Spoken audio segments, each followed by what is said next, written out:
HR cut me loose after 10 years like I meant nothing. Took 8 minutes to kill everything I built, so I walked quietly. But the next day, every vendor account was locked, and suddenly no one could reach their clients. 9 minutes. That's how long it took them to erase 11 years of my life. I knew something was off the second I saw Blake Stanton and Monica from HR waiting in that tiny conference room.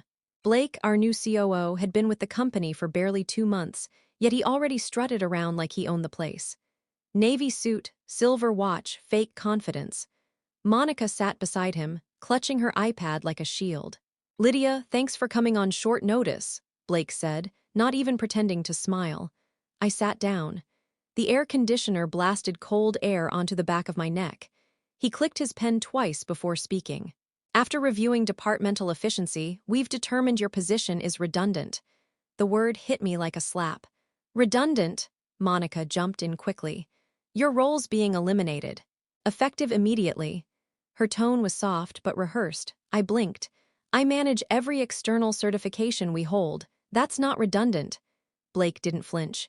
"We've restructured responsibilities across the operations team. Everything will be handled internally from now on." "The team I trained," I said quietly. He didn't answer. He just pushed a white envelope across the glass table.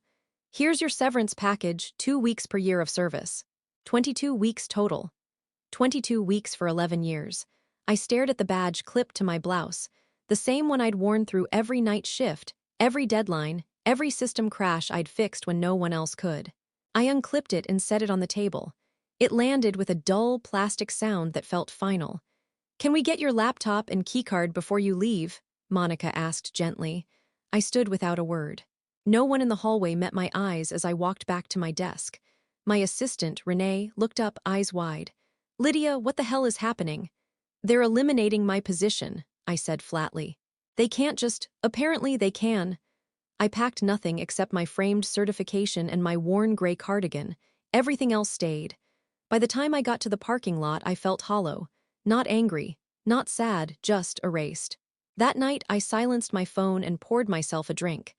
But by midnight, it was vibrating nonstop, texts from Renee, from the logistics manager, from the compliance team. Even Blake had called twice. By morning, there were 43 missed calls. The latest was from Carson Hale, our CEO. Something had gone very, very wrong. I finally listened to one voicemail. Carson's voice sounded tight, almost panicked. "Lydia, please call me back. We've got a serious situation with the regulatory systems. No one can access the vendor portals. You're the only authorized rep. We need you to unlock the accounts immediately." I smiled for the first time in 24 hours. They'd deleted me from the company, but not from the systems I built. Every vendor certification, every login, every security token was tied to my name and my phone, and they had no idea how long it would take to fix that. Then my phone buzzed again. Unknown number. I almost ignored it until I heard the voice on the other end. "Lydia Price?" the woman asked. Her tone was calm, sharp, professional. "This is Celeste Grant, CEO of Halcyon Engineering. I heard what happened, and I think we might be able to help each other." I froze. Celeste was our biggest competitor, and I realized right then this wasn't the end of my career. It was the start of something much bigger. I wasn't supposed to end up in corporate life. I grew up in Marietta, Georgia, the daughter of a machinist and a bookkeeper. My dad used to say, "Details save lives." He'd worked in quality control at a manufacturing plant and taught me early that systems only fail when people stop paying attention. When I got my first job at Ironville Industries, I was 23, fresh out of college, and too naive to realize how invisible I was. I started as a documentation clerk in a windowless office beside the boiler room. I was the one who color-coded binders, printed compliance forms, and cleaned up after project meetings I wasn't invited to. But I watched. I learned. The company handled industrial filtration systems, and every one of them had to pass through at least 3 certification authorities. It was a bureaucratic nightmare, forms in triplicate, outdated processes, testing facilities that barely communicated. Everyone complained about it, but no one actually fixed it. So I did. I started calling certification boards directly, late nights, early mornings, sometimes waking up at 4 a.m. to talk to a contact in Germany. I learned their language, their procedures, their quirks. Over time, I became the only person who truly understood how our certifications worked, not just on paper but in practice. After 2 years, my boss noticed the chaos was shrinking. Deadlines weren't being missed anymore. "How'd you pull this off?" he'd asked. "I stopped assuming the system was broken," I said. "I learned how it thinks." From there, my career climbed fast. Senior coordinator, then compliance manager, then head of certification. I wasn't just a name on emails, I became the name the regulators recognized. Every single one of our projects went through my authorization. Every login was under my credentials. When the company started booming, new executives came in, people like Blake Stanton, the kind who speak in buzzwords and care more about optics than operations. He didn't understand what I did, and he didn't try to. I remember the first time we clashed. He just arrived and was already talking about streamlining redundancy. "You can't streamline trust," I told him in a meeting. "These systems depend on human credibility." He smirked like I was speaking another language. "We'll automate it." He didn't know it yet, but he was building his own downfall in that sentence. By my 10th year, I had a team of 6, including Renee, who was like a little sister to me. We ran the department like a heartbeat, steady, invisible, essential. And then, out of nowhere, the layoffs started. One by one, people who'd been there for years disappeared. Accounting, logistics, compliance. Every one of them replaced by someone younger, cheaper, usually a man with a vision. When it finally came for me, I shouldn't have been surprised. But I was, because no matter how good you are, you never see the knife coming when you've convinced yourself you're too valuable to cut. That night, after Celeste Grant called me, I sat on my porch in silence, listening to the cicadas. I didn't trust her, not yet, but I knew enough about Halcyon to understand one thing. If she was reaching out personally, something big was happening behind the scenes. I called her back the next morning. "Miss Grant," I said, "you said we might be able to help each other. What exactly did you have in mind?" Her laugh was soft but deliberate. "Let's just say your former employer made a very public mistake. I'd like to give you the resources to make it cost them dearly." I felt something cold and sharp settle in my chest. This wasn't just about a job anymore. It was about showing them what happens when you treat the foundation like it's disposable. And I already knew exactly where their cracks were. Celeste didn't waste time with small talk. 2 hours after that phone call, I was in a glass-walled office on the 22nd floor of Halcyon Engineering's downtown Atlanta headquarters. Everything about the place screamed precision: quiet, efficient, dangerous. Celeste Grant was taller than I expected, early 50s maybe, with short silver hair and the kind of confidence that fills a room without needing to announce itself. "You've built a fortress over there," she said as I sat down, "and they've just locked themselves out of it." I tried to stay neutral. "Their systems are intricate," she smiled faintly. "Intricate or impenetrable?" I didn't answer. Celeste leaned forward, folding her hands. "We've been trying for years to secure the same testing authorities Ironville uses. Their relationships are protected, impossible to duplicate. But I've heard those accounts are all tied to your credentials." She wasn't wrong. "They're in a panic," she continued. "Your CEO reached out to one of my board contacts yesterday, asking for emergency access to our certification consultants." I blinked. "They went to their competitor for help. Desperation has no shame." She slid a document across the table, a short-term consulting contract. The fee was generous, more than triple what I made annually. "All I need from you," she said, "is insight. You don't have to sabotage anyone, just help us understand how to strengthen our compliance strategy." I read it slowly, every clause. There was no mention of exclusivity, no gag orders. I could consult without breaching anything. Legally, anyway, I signed. Within 48 hours, I was consulting on Halcyon's systems. But even as I worked, my phone filled with voicemails from Ironville, pleading, then angry, then terrified. By the 4th day, Blake himself called me. "Lydia, we need you back in the system," he said, his voice tight. "We'll pay your consulting rate." "I'm already consulting," I said lightly. "With who? I think you know." He was silent for a long time. Then, in a tone that barely hid his panic, "You don't know what you're doing." I laughed. "Blake, I know exactly what I'm doing." That weekend, Renee messaged me privately from her personal phone. "They're losing it," she texted. "They can't submit the West Bridge project without your authorization codes." The investors are threatening to pull funding. West Bridge.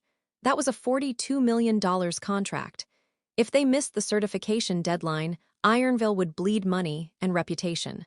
I stared at her message for a long moment, feeling the strange mixture of satisfaction and dread tighten in my chest. I hadn't even lifted a finger against them yet. All I'd done was leave, and the house of cards was already collapsing. 3 days later, Celeste invited me to dinner. "You should know," she said between sips of wine. "Ironville's legal team reached out to ours this afternoon.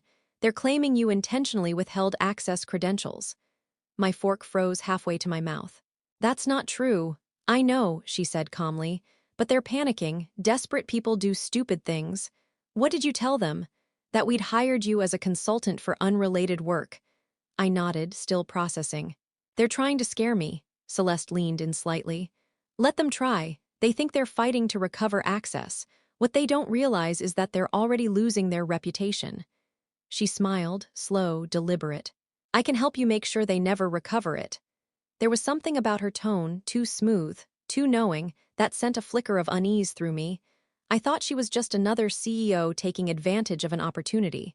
But I was wrong. Celeste had her own history with Ironville, one I was about to stumble into head first. I didn't find out about Celeste's real connection to Ironville until the second week. She called me into her office early one morning, her tone clipped but calm. "Close the door, Lydia." I did. She gestured for me to sit, then turned her laptop around so I could see the screen. On it was a photograph, a corporate gala, maybe 6 or 7 years old. A group of Ironville executives in tuxedos and evening gowns, all smiles and champagne. And there, right beside my old CEO Carson Hale, stood Celeste Grant. You could tell from the way they stood, her arm through his, her body angled toward him, that they'd once been something more than business. My stomach tightened. "You used to work there." Celeste's eyes didn't waver. "I built their international compliance division, the same one you later ran." My pulse picked up. You were my predecessor," she smiled faintly. "For 5 years. Until they pushed me out." The room seemed to hum. "Why?" Her lips twitched into something that wasn't quite a smile. "Because Carson decided to promote his new pet project instead of honoring the one who built the foundation." She turned the laptop back toward herself, closed it. "Now he gets to live with the consequences." I sat there, processing. "So this isn't about helping me. It's about balance," she said smoothly. "You and I just happen to want the same thing." Something about the way she said it made my skin crawl. Later that day, while reviewing vendor certification records at Halcyon, I came across something that didn't belong. An encrypted document folder named IRONVALE Backup 14Q. I shouldn't have opened it, but curiosity won. Inside were confidential Ironville audit files. Some of them had my signature. My chest went cold. "How the hell?" Celeste must have seen my face when she walked in. "You're looking at history," she said casually, walking over. "Insurance, really?" "Those are internal audit files," I said quietly. "That's corporate theft." Her expression hardened. "That's survival." I stood. "You used me to justify whatever war you're waging with Carson." She didn't deny it. "You think he let you go because you were redundant?" "No, you were eliminated because you were mine." I froze. "What are you talking about?" Celeste's gaze was ice. "You don't remember who first brought you into Ironville?" I did. "My original hiring manager, Alina Grant, compliance director." Celeste nodded before I could speak. "My sister." The room tilted. It suddenly made sense. The interview questions, the chance she'd taken on me when I had no experience, the mentorship I'd always thought was luck. "You were her protégé," Celeste said softly. "When Carson forced her out, she told me to keep an eye on you, to make sure you didn't end up a casualty." "And now?" I asked, voice unsteady. Celeste's eyes gleamed with something that looked like pity. "Now I'm finishing what she started." "But you're dragging me into it." Her voice dropped. "Lydia, you were already in it. You just didn't know whose game you were playing." I left the building shaking, heart hammering, realizing too late that I'd stepped into a war that started long before I ever arrived. Back at home that night, I opened my laptop to find an anonymous email waiting in my inbox. The subject line, "You need to see this." Attached was a single video file, security footage from Ironville's main office lobby. The timestamp was from the morning I'd been fired. And in the corner of the frame, behind Blake and Monica walking into the conference room, stood Renee. my assistant, my friend, smiling. I replayed that video until my eyes blurred. There was no mistaking her, Renee, my assistant. The woman who used to bring me coffee every morning, who texted me crying the night I got fired. In the footage, she wasn't crying. She was laughing with Blake. The betrayal hit harder than the firing ever did. I forwarded the clip to my personal drive, then sat back in my dark apartment, staring at the reflection of city lights in the window. Celeste had dragged me into a war, sure, but she'd also handed me ammunition I didn't know I needed. If both Ironvale and Halcyon had used me, I wasn't going to pick sides anymore. I was going to burn the whole game board down. First, I needed proof, something undeniable. I still had fragments of access to Ironvale's certification database from my personal account. Not full credentials, but backdoor monitoring logs I'd built years ago, just in case the system ever crashed. That little habit of overpreparation, it was about to save me. I found that Blake had rerouted certification oversight to a dummy shell company called Northbend Consulting, a name that didn't exist anywhere except in corporate filings registered under his name. They were billing Ironvale for external compliance verification. So that's how he did it. He'd built a funnel to skim money from his own department. And Renee, she'd been helping him. Her name was on the routing logs. I couldn't go to the board yet, not without detonating myself in the blast. Instead, I started to plan a trap. I reactivated a secondary vendor account using a dormant ID from a discontinued project, Venera Systems. It was harmless, obsolete, but the system still flagged it as active. Then I created a paper trail connecting Venera to Northbend. If Blake or Renee accessed the certification database again, they'd discover this fake vendor and try to onboard it. And when they did, the system would automatically record the activity under their login credentials. Meanwhile, Celeste kept calling. "You've been quiet," she said one night. "I hope you're not having second thoughts." "I'm not," I lied. "But if you want me to keep consulting, I'll need more information." She hesitated. "What kind?" "The kind that proves what Ironvale did to you and your sister." A long silence. Then, "Come to my office tomorrow night. After everyone's gone." I knew that tone. She was about to show me something she didn't want on record. When I arrived, the building was almost empty. Celeste met me in the hallway, holding a slim folder.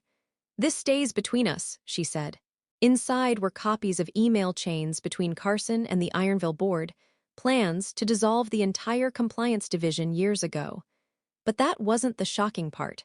The shocking part was the timestamp. The same week Alina Grant, Celeste's sister and my first mentor, had been offered early retirement. "Carson forced her out to cover a falsified certification," Celeste said. "She refused to sign off on equipment that failed safety checks. He buried the report and replaced her with someone who would. You." My throat went dry. "I didn't know." "I know," Celeste said softly. "That's why I called you. You were the only one with clean hands." It should have made me feel better. It didn't. It made me sick. Because if what she said was true, then every certification I'd managed after Alina left might have been built on a lie. I left Halcyon that night with the folder clutched in my hands, realizing something terrifying. If Carson buried one failed safety report to protect profits, there could be more.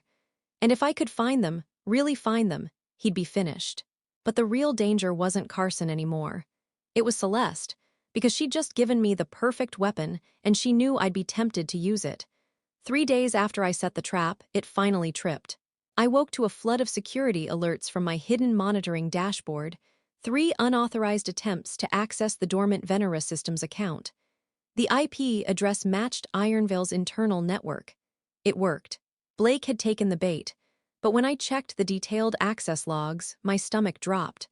There was a second login, under my own credentials that had been deactivated weeks ago. Someone had reactivated them using an override code that only one person could generate, Carson Hale, the CEO, which meant he wasn't just complicit. He was already covering something up. I printed everything, time-stamped logs, routing data, access trails, and stashed them in a locked drawer at my apartment. I was ready to walk into that boardroom and end their careers, but before I could, my phone buzzed. It was Renee. "Meet me, please. You don't understand what's really happening." I almost ignored her. But curiosity, that stupid, relentless part of me that had built my entire career, wouldn't let me. We met at a diner off Peachtree, one of those quiet all-night places where no one asks questions. She slid into the booth across from me, eyes swollen, hands shaking. "I didn't betray you," she said before I could speak. "Not like you think." "Then what was that video, Renee? You were laughing with Blake while I was being fired." She swallowed hard.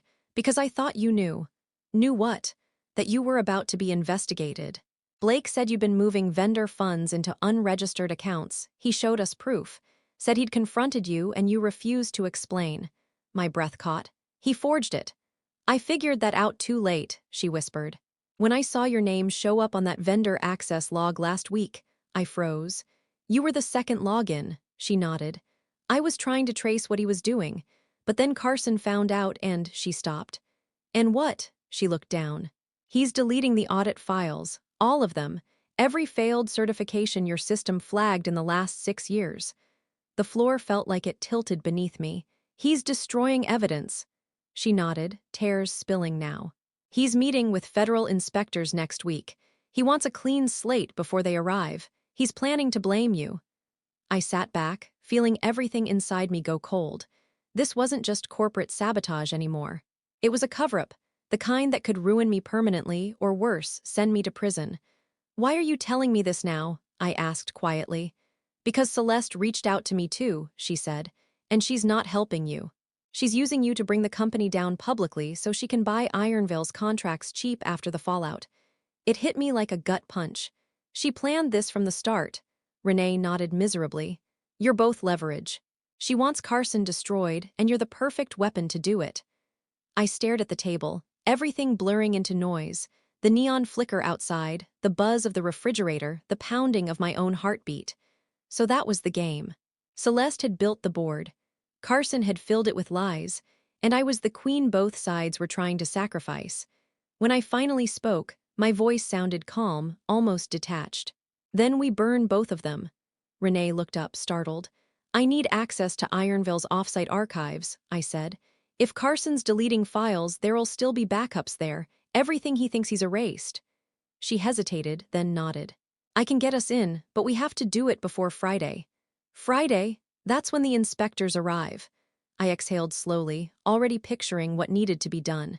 If I could pull this off, I wouldn't just clear my name. I'd expose both Carson and Celeste in one strike. I looked Renee dead in the eye. "Get me inside, and bring a flash drive." The archives were in a windowless warehouse on the outskirts of Decatur. From the outside, it looked abandoned. Faded Ironville logo, padlocked doors, dust on every window. But inside, the hum of servers filled the dark like a heartbeat. Renee's hands shook as she swiped her badge. "We have about an hour before security does their next sweep." We slipped inside. I headed straight for the certification database backups, rows of drives stacked like black bricks. My fingers flew across the keyboard as I searched through encrypted folders. The deeper I went, the worse the pit in my stomach grew. Because what I found wasn't just missing reports.